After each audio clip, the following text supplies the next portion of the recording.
அனைவருக்கும் வணக்கம். இன்னைக்கு பார்த்தீங்கன்னா, விஜய் அவர்கள் 234 தொகுதிகளுக்குமான வேட்பாளர் அறிவிச்சிருக்காரு. புதுச்சேரிகளுக்கும் சேர்த்து அறிவிச்சிட்டாரு.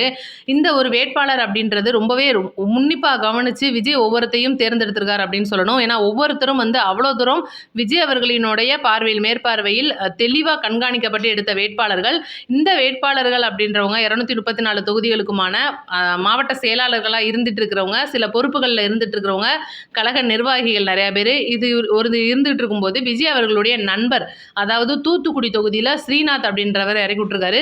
இதை பத்தின விவரமான, அதாவது 234 தொகுதிகளுக்குமான வேட்பாளர்களுடைய பட்டியலை வச்சு அவங்களோட டீட்டெயில் நிறைய பேர் அவங்களோட ஏரியாக்களுக்கான தொகுதிகளுக்கான வேட்பாளர் டீட்டெயில் கேட்டிருக்கீங்க.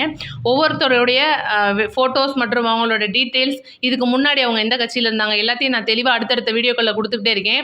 இப்போ இந்த வீடியோவில் என்ன வேணும் அப்படின்னா, அதை மறக்காமல் நீங்கள் என்ன பண்ணுறீங்க, உங்களுக்கு எந்த தொகுதி வேணும் அப்படின்றத மறக்காமல் சொல்லிடுங்க. இப்போ பார்த்தீங்கன்னா, இந்த வீடியோ எதுக்காக அப்படின்னா, இன்னைக்கு விஜய் அவர்கள் வேட்பாளர் 234 தொகுதிகளுக்கும் அறிவிச்சிருக்காரு.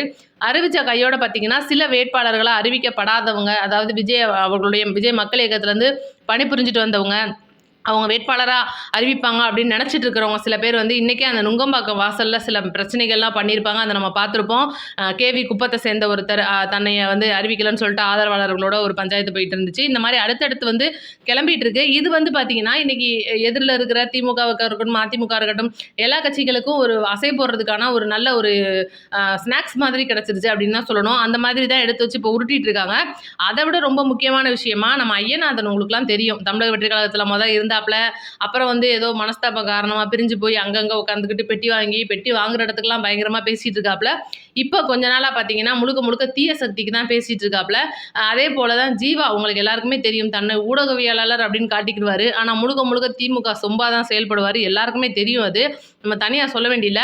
அவரும் இவரும் உட்காந்து என்னன்னா, அதாவது இந்த வட்டமேசை மாநாட்டில் சிக்கனும் மட்டனும் சாப்பிட்டுக்கிட்டே பேசுவாங்க பார்த்தீங்களா, அந்த மாதிரி உட்காந்து பேசிக்கிட்டு இருக்கும்போது என்ன சொல்ல வர்றாரு ஐயநாதன் அப்படின்னா, 234 தொகுதிகளுக்குமான 234 அந்த வேட்பாளர்கள்ட்டையும் விஜய் அவர்கள் 5 கோடி ரூபாய் வாங்கியிருக்காரு தனிப்பட்ட நபர்கள்ட்ட அப்படின்னு சொல்றாரு. எப்படி இவர் எதுவும் விளக்கு பிடிச்சு பார்த்தாரா, இல்லை கூடவே இருந்து உள்ள அவங்கள கூட்டிட்டு போய் குளிக்க வச்சு பாத்ரூம்லாம் போக வச்சு கூட்டிட்டு கழுவி விட்டு கூட்டிட்டு வந்தாப்லையா என்னன்னு தெரியல. இவ்வளோ உட்காந்து எப்படி நம்ம ஒரு காணொலியில் நம்ம பேசுகிறோம், எப்படி முகாந்திரம் இல்லாமல் நம்ம பேச முடியும், ஆதாரம் இல்லாமல் பேச முடியும்? ஏன்னா இன்னைக்கு விஜய் அவர்கள் ஒவ்வொருத்தரையும் அறிவிச்சிருக்கும் போது அவங்களுடைய அந்த ஒரு வேட்பாளர் அப்படின்றவங்க ரொம்பவே ஏழ்மை நிலையில் இருக்கிற நிறைய பேர் இன்னைக்கு வேட்பாளர் பட்டியலில் இருக்காங்க. அதை விட ரொம்ப முக்கியமாக இன்னைக்கு விஜயோட நண்பர் சில பேர், இந்த அஜிதா அவங்களோட தொகுதியில் தூத்துக்குடியை பொறுத்த வரைக்கும் அஜிதாவை இறக்கி விடுவாருன்னு நம்ம எல்லாருமே நினச்சிட்டு இருந்தோம். பார்த்தீங்கன்னா ஸ்ரீநாத் இறக்கி விட்டுருக்காப்புல. இது யார் என்ன இதுன்னு உங்களுக்கே தெரியும்.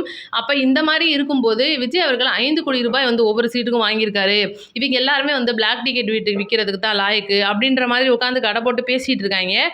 இதை குறிப்பாக நம்ம சொல்லணும்னா, என்னடா அது, இன்னைக்கு திமுக சார்பிலிருந்து வேட்பாளர் பட்டியல் வந்துச்சு, அதிமுக சார்பிலிருந்து உத்தேச வேட்பாளர் பட்டியல், அப்புறம் இறுதிக்கட்ட வேட்பாளர் பட்டியல் எல்லாமே வந்துச்சு. அப்பெல்லாம் உட்காந்து இவங்க பேசல. இன்னைக்கு தமிழக வெற்றி கழகத்தோட வேட்பாளர்கள் வரும்போது மட்டும் இப்படி உட்காந்து கதை அடிச்சுட்டு இருக்காங்க. ஏன்னா இதுக்கு முன்னாடி நிறைய கட்சிகளில் இருந்தவங்க, அதிமுகவில் குறிப்பாக இருந்தவங்க, இன்னைக்கு பார்த்தீங்கன்னா தூசி மோகன் அப்படின்றவர் செய்யார் தொகுதியில் விஜய் அவர்களுடைய வேட்பாளராக அடுத்த மறு நிமிஷம் பார்த்தீங்கன்னா எடப்பாடி அவருடைய அண்ணா திராவிட முன்னேற்ற கழகத்திலேருந்து நீக்கிட்டேன்னு சொல்லிட்டு ஒரு இது கொடுக்குறாப்புல. அப்போ இவங்கெல்லாம் இந்த கட்சிக்கு மாறிட்டாங்கன்னே தெரியாமல் நிறைய பேர் அவங்கவுங்க கட்சியில் இருக்காங்க. இன்னைக்கு தமிழக வெற்றி கழகத்துக்கு மாறின நிறைய மாற்றுக் கட்சியினர் குறிப்பாக பார்த்தீங்கன்னா அதிமுகவில் தான் அதிகம். ஏன்னா 2 கோடி வேட்பாளரை கொண்ட ஒரு கட்சியாக இருந்துச்சு. அந்த அதிமுகவில் இருந்து முக்கால்வாசி பேர் இன்னைக்கு டிவிக்கில் போயிட்டாங்க. அதனால் அவங்கள்ட்ட இன்னும் 2 கோடி உறுப்பினர்கள்லாம் இருக்காங்களான்னு கேட்டால் கிடையவே கிடையாது. அதே போல் திமுகவை எடுத்துக்கோங்க. இன்றைக்கி திமுக சார்பிலலாம் நாங்கள் 2 கோடி பேரை நெருங்கிட்டோம், அப்புறம் 2.5 கோடியை ரீச் ஆகிட்டோம்னு சொல்லிட்டு சும்மா வரவன் போகிறவன் ரோட்டில் போகிறவன் விஜய் அவர்கள் சொல்ல மாதிரி கல்லாப்பட்டி கூட்டணி மாதிரி போகிற வர எல்லாத்தையும் பிடிச்சி உறுப்பினர் கடை கொடுத்துக்கிட்டு நாங்களும் 2 கோடி வச்சுருக்கோம் அப்படிலாம் பேசிகிட்டு இருக்காங்க. அதுக்கெல்லாம் வேலை கிடையாது. 2 கோடி உறுப்பினர்களே, அதாவது தெளிவாக அவங்களோட ஃபோன் நம்பருக்கு ஒரு ஐடி தான்ற அடிப்படையில் டிஜிட்டல் வாரியாக வச்சுருக்கிறது இன்றைக்கி தமிழக வெற்றி கழகம் மட்டும்தான். இது பார்த்தீங்கன்னா இன்றைக்கி தமிழக வெற்றி கழகத்தை பொறுத்த வரைக்கும் இந்த உறுப்பினர்கள் மட்டுமே இன்றைக்கி ஓட்டு போட்டாங்க அப்படின்னாலே ஆல்ரெடி சிஎம் ஆயிட்டாப்ல நம்ம விஜய் அவர்கள். அதனால் பார்ப்போம். அது நம்ம அடுத்து கருத்து கணிப்பு அப்படின்றது இன்னி பெருமளவில் அதிகமாக எடுப்பாங்க. ஏன் அப்படின்னா ஒவ்வொரு வேட்பாளர்களும் அந்த மாதிரி மாற்றுக் கட்சியிலேருந்து இருக்கிற வேட்பாளர்கள், நம்ம தமிழக வெற்றி கழக வேட்பாளர்கள், இவங்களெல்லாம் வச்சு கண்டிப்பாக கருத்து கணிப்பு அடுத்தடுத்து நம்ம சேனலே வந்துகிட்டே இருக்கும் பாருங்கள். இப்போ பார்த்தீங்கன்னா சென்னை தொகுதிகள் குறிப்பாக இன்றைக்கி விஜய் அவர்கள் 2 தொகுதி நான் ஆரம்பத்துலேருந்து மாற்றாமல் சொல்லிட்டு வந்த ஒரே விஷயம், பெரம்பூரில் விஜய் அவர்கள், திருச்சி கிழக்கில் விஜய் அவர்கள். இது எதுக்காகன்னு நான் சொல்லியிருப்பேன். பெரம்பூரை பொறுத்த வரைக்கும் சிறுபான்மையினர் மற்றும் பெண்களோட வாக்கு அதிகம். அதுபோக அடிப்படை உறுப்பினர்கள் மற்றும் கழக நிர்வாகிகள் 45,000 பேர் தனிப்பட்ட முறையில் இருக்காங்க. ஒரு வீட்டுக்கு 2 ஓட்டு அப்படின்னா கூட விஜய் அவர்கள் தான் அங்கே பெரிய லீடிங்கில் எம்எல்ஏ ஜெயிப்பார் அப்படின்ற ஒரு விஷயம் பெரம்பூரை பொறுத்த வரைக்கும். திருச்சி கிழக்கு பார்த்தீங்கன்னா முழுக்க முழுக்க சிறுபான்மையினர் மற்றும் அந்த எப்படி சொல்கிறது பட்டியலினத்த மக்கள் அதிகமாக இருக்காங்க. அது போக மகளிர் ஓட்டு அப்படின்றது அதிகம். மகளிர் கருத்து கணிப்பின்படி அதிக வாக்குகள் மகளிரோட வாக்குகள் விஜய் அவர்களுக்கு போகிறதா இருக்குது அப்படின்றனால தான் திருச்சி கிழக்கு ரொம்ப நாளாகவே திருச்சி கிழக்கை பொறுத்த வரைக்கும் விஜய் அவர்கள் அறிவிக்காமல் இருந்தது. ஏன்னா பெரம்பூர் வந்து பிரச்சனையாக வந்துட்டே இருந்துச்சு, நமக்கு தெரியும், நம்மளே சொல்லியிருப்போம். நான் கூட திருச்சி கிழக்கு சொல்லும்போது வாய்ப்பே இல்லைக்கா, இங்கேருந்து எப்படி அங்கே போவாப்பில் அப்படிலாம் இல்லை நிறைய பேர் சொல்லியிருப்பீங்க. நான் ஆரம்பத்துலேருந்து சொன்ன ஒரே விஷயம் திருச்சி கிழக்கில் கண்டிப்பாக விஜய் இறங்குறாரு அப்படின்னு.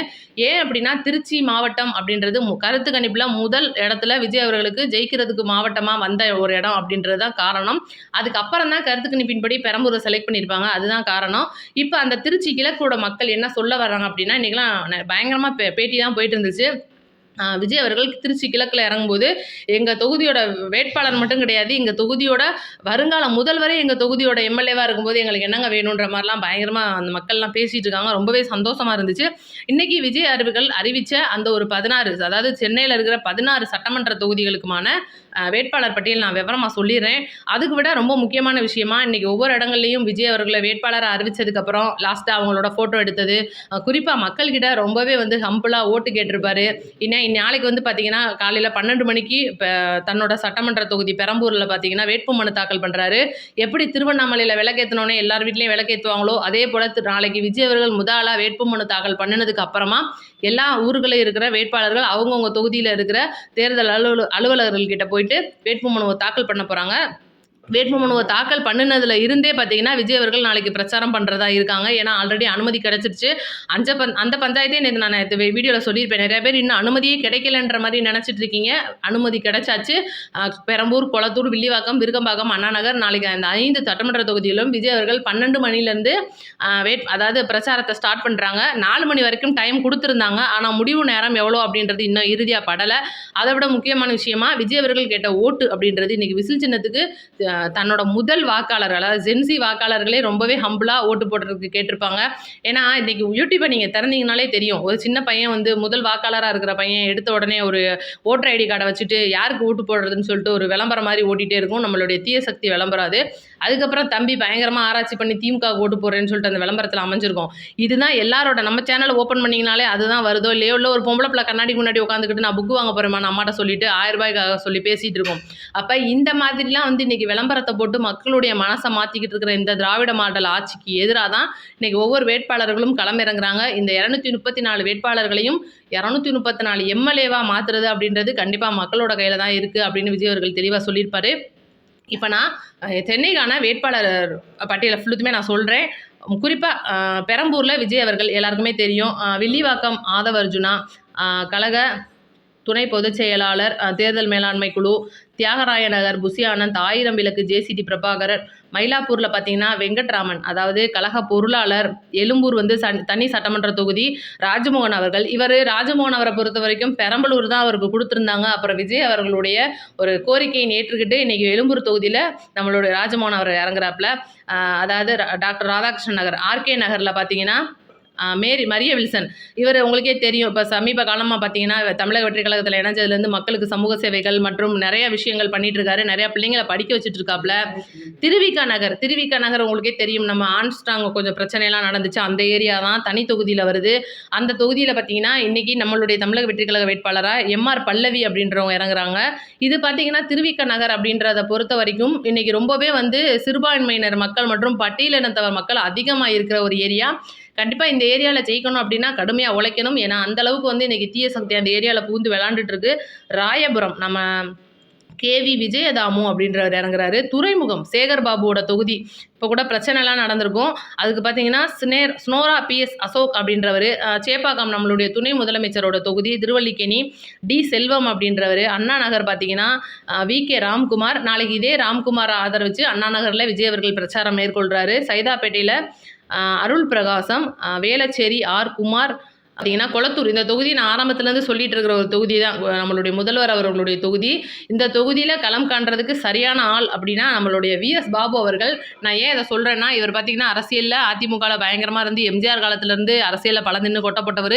ஸ்டாலின் அவர்கள் தன்னோட தொகுதியில் எவ்வளோக்கு எவ்வளோ இப்போ எஸ்ஐஆர்லாம் எடுத்திருப்பாங்க. அதுக்கு முன்னாடி எவ்வளோ ஓட்டுகள் வந்து இன்றைக்கி மாற்றப்பட்டு புது மக்களோட அந்த அதாவது ஏற்கனவே மக்களே இல்லாமல் ஒரு வீட்டிலலாம் கிட்டத்தட்ட 300 ஓட்டுக்கு மேலே எடுத்திருக்காங்க அந்த எஸ்ஐஆர் பணிகளின் போது. அவ்வளோ தூரம் வந்து அங்கே வந்து போலி வாக்காளர்களை அதிகமாக கொண்ட ஒரு தொகுதியாக இருக்கும்போது விஎஸ் பாபு அதுக்கு சரியாக வருவான்னு விஜய் நினச்சிருக்கிறாப்புல. அதனால விஎஸ் பாபு அவர்களே கொளத்தூர் தொகுதியில் இறக்கியிருக்காரு. பெரம்பூரை பொறுத்த வரைக்கும் யாருமே எதிர்பார்க்காதது ஆரம்பத்திலே சொன்னது ஜோசப் விஜய் அப்படின்னு சொல்லியிருப்பாரு. ரொம்பவே சந்தோஷமான விஷயம். நிறைய பேர் என்னடா அது விஜய் அவர்கள் முழு பேரையே சொல்கிறதுக்கு தயங்குறாரு, எப்படி வரலாம் அப்படின்ற மாதிரி பேசியிருப்பாங்க. இன்னைக்கு தன்னோட வாயால் ஜோசப் விஜய்ன்னு சொல்லிட்டு ஆரம்பிச்சிருப்பாரு. இனி அடுத்தடுத்து குறிப்பிட்ட சில தொகுதிகளுக்கு ரொம்பவே முக்கியமான தொகுதிகளுக்கு வேட்பாளர்கள் அடுத்தடுத்து வர இருக்காங்க. அது போக நான் ஏற்கனவே சொன்ன மாதிரி வேட்பாளர் பட்டியல் அப்படின்றதுல வர்ற வேட்பாளர்கள் மேலே இன்னைக்கு பயங்கரமாக வழக்கு பதிகிற வேலை அப்படின்றது அதிகமாக நடந்துட்டு இருக்கு. ஏன் அப்படின்னா ஒவ்வொரு வேட்பாளர்களையும் வந்து அவங்களோட குற்றப்பின்னணியெல்லாம் பார்த்து தான் விஜய் அவர்கள் வந்து வேட்பாளரை தேர்ந்தெடுத்திருப்பாரு நான் சொல்லியிருப்பேன். ஆனால் இன்னைக்கு பார்த்தீங்கன்னா ஒவ்வொரு பிரச்சனைகளும், அதாவது இதுக்கு முன்னாடி அவங்க இருந்த இடங்கள், இது இப்போ திடீர்னு அதாவது ஒரு திடீர்னு எப்படி வழக்கு போடலாம் அப்படின்ற வேலைகள்லாம் அடுத்து நடக்க ஆரம்பிச்சுட்டு இருக்கு. ஒவ்வொரு சதி வேலைகள் அப்படின்றது நடக்க போகுது. நாளைக்கு நம்மளுடைய பெரம்பூரில் விஜய் அவர்கள் மனு தாக்கல் பண்ணினதுக்கப்புறமா, ஏன்னா இந்த ஒரு பிரச்சாரத்துக்கு அனுமதின்றது ரொம்பவே போராடி கிடச்சிது.